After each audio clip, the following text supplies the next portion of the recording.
Allah made me not good at some things. I have a limit. I'm not good at accounting. I'm not good at remembering conversations. My mother is.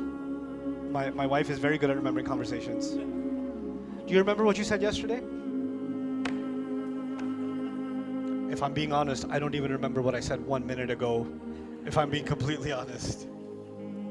Do you remember that game in 1992, the World Cup final? Yeah, that was awesome. But do you remember what you said yesterday? Nope, I got nothing. There are some people that can remember some things, not remember other things. I'm good at creativity, not good at management. This is the thing. There are some people very good at organizing, but not very good at patience. Right? Happens. Usually organized people, very impatient people. It's the thing, right? Because they see any chaos around them, they're like, you know.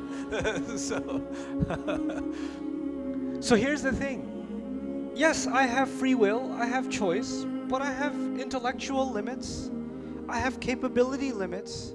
I have physical limits. There's a limit to my height. There's a limit to my strength. There's a limit to my physical ability. There's a limit to my economic mobility, right? There's a physical bodily limit, and that limit is a jibillah. You know, there's a saying in Old English: you can't grow out of your skin. You know what that means? You're made a certain way, and you need to know what you're capable of, and you also need to know your limits, right? If you're not designed to swim, Allah created you like a rock, and so you just bloop, you know. I had a friend who he could drown in 1 foot. It's a miracle from Allah that he could do that. We went to this place, he went on a slide. It was a kid slide. It was one slide. You could stand up on it, your knees won't even be wet. And he's like, like, what? Allah didn't make you for that, right? So there's the limit placed within our genetic makeup. There's siblings, some siblings super genius, super creative, super academic, and the other one super athlete, but don't ask him to study. Allah made two different jibillah for, you know, you understand? So there is this body that Allah gave us, and this mind, these genetics that Allah gave us that are all different for all of us. The path that Allah chose, that He says He guided you to a path. The path He made was unique to you.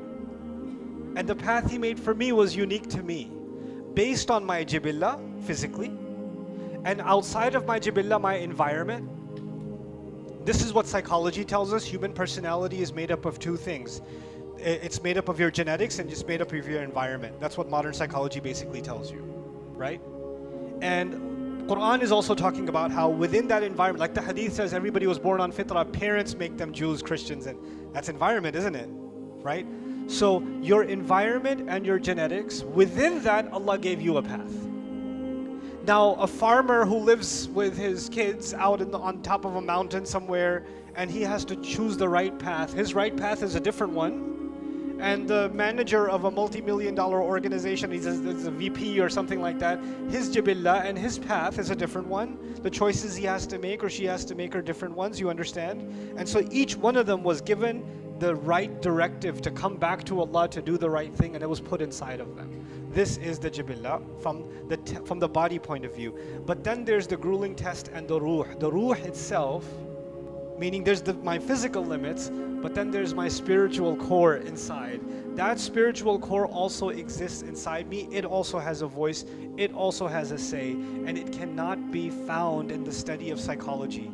It cannot be found in philosophy. You can't find it in those studies. But I know it exists because you just know it does. That's the sound, that's the thing inside you that feels something when you pray. That's the thing inside someone. Incidentally, I met a woman yesterday. Before coming here, I had a craving for a donut. Don't ask me. So I went to this mall, and I'm getting in line. There's a popular donut place. I won't tell you which one. And so I'm standing in line, and this lady behind me was with her two kids, and she said, "Are you?" And I was like, "Yeah." And she started crying her face off. I don't know the face because she was wearing a mask, but what I could see, crying.